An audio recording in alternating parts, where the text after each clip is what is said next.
Wood Mountain is a village in Old Post Rural Municipality, 43, Saskatchewan, Canada. The town's name is derived from the Red River Métis words Montagne de Bois, due to the abundance of poplar trees in the otherwise barren region. Highway 18 and Highway 358 intersect south of the community. Wood Mountain is known for its annual Stampede that has been held every year for more than 120 years. It is also known for its sprinkle fresh spring water taken from the Flowing Springs Ranch. This village is the administrative headquarters of the Wood Mountain Dakota Sioux First Nation band government.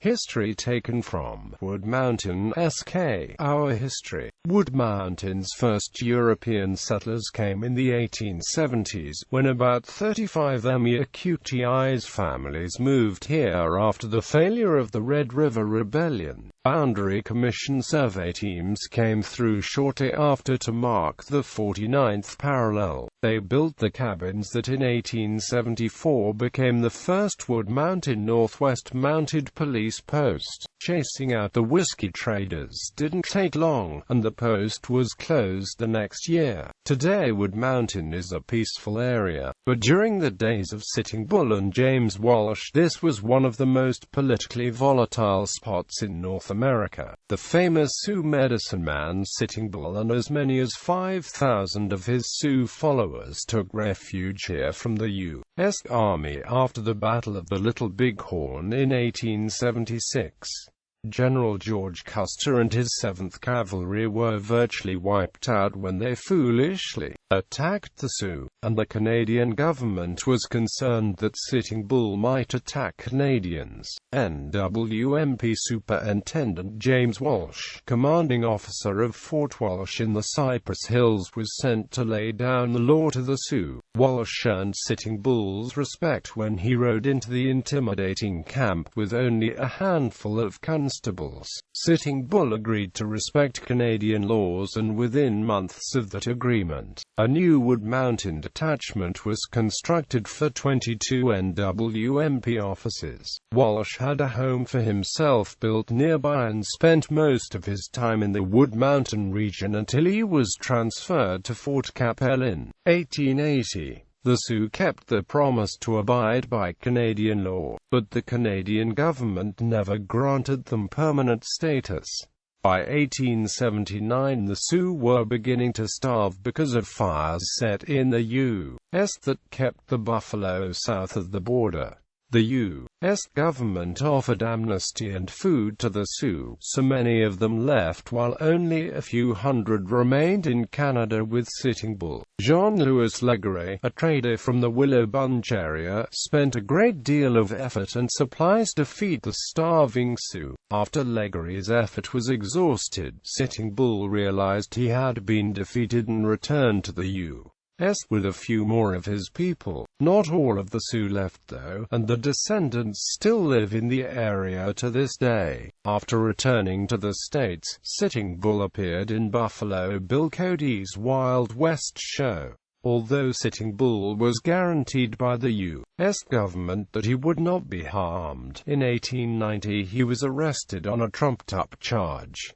His followers tried to rescue him and shooting ensued. Sitting Bull was wounded twice before he was fatally clubbed by soldiers and police. A monument to Sitting Bull has been placed at the top of a hill in Wood Mountain Regional Park. Saskatchewan may not be well known for its hills, but it does have them. In fact, the Wood Mountain Hills, 20 kilometers south of the village, known locally as the Bench, are the second highest area in Western Canada east of the Rockies. The Badlands, which are southeast of Wood Mountain and near the town of Rocklin, were a hideout for many famous horse and cattle thieves and rum runners before the NWMP started patrolling and securing the Canada-USA border along the 49th parallel.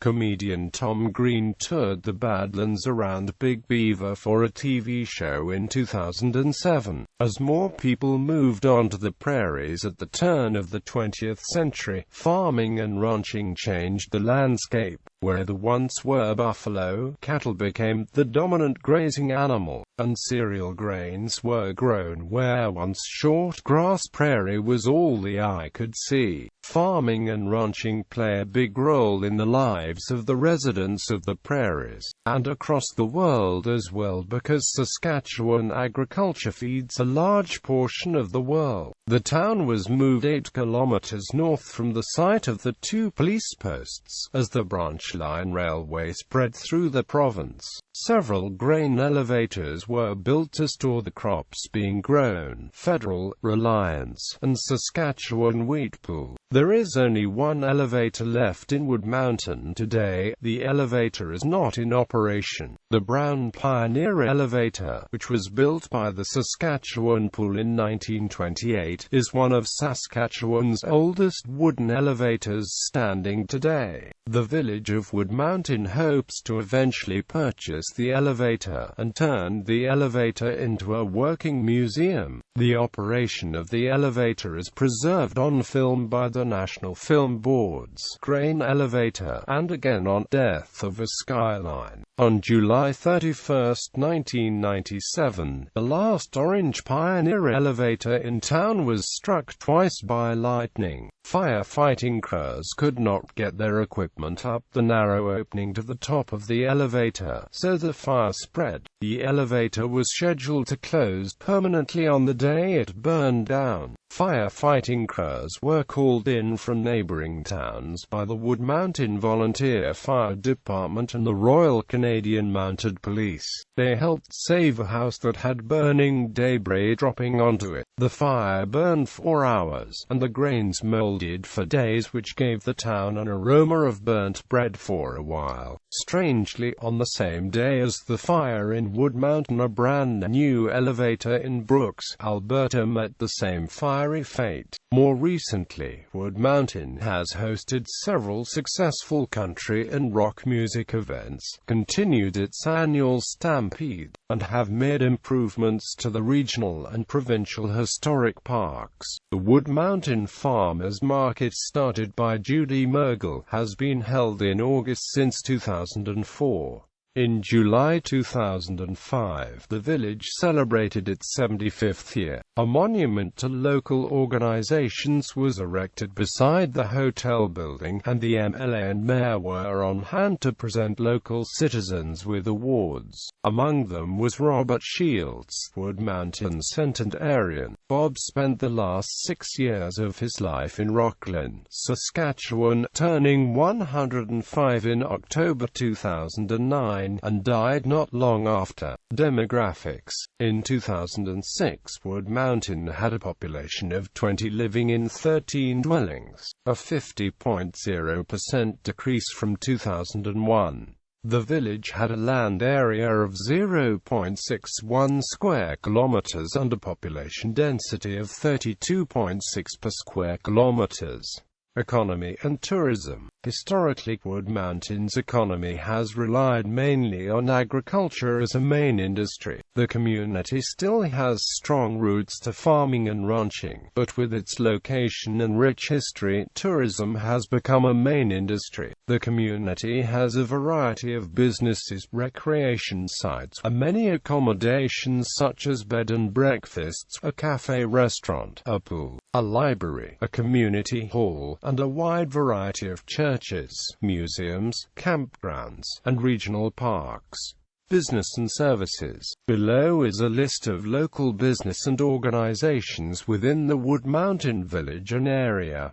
Alliance Church, Roman Catholic Church, Romanian Orthodox Church, Klein Electronics, Straza Trucking, White Mud Kale and Mining, Hog Barn, Mergel Ranch, Flowing Springs Ranch, Sprinkle Fresh Spring Water. Local attractions: Wood Mountain Community Pool, Wood Mountain Regional Park, Wood Mountain Rodeo and Amp Ranching Museum, Wood Mountain Post Historic Park. Events: Wood Mountain Stampede, oldest continuous annual rodeo in Canada.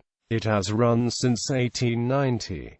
Wood Mountain Farmers Market, Redneck Rumble. Regional attractions, accommodations: Grasslands National Park, Crossing Resort, Glentworth Bar and Hotel, Limerick Bar and Hotel, St. Victor's Petroglyphs Provincial Historic Park, Tomsid Lake Regional Park. Notable residents: Andrew Sunasky, poet; Claire Fitzpatrick, 1996 Canadian High School Rodeo Saddle Bronc champion.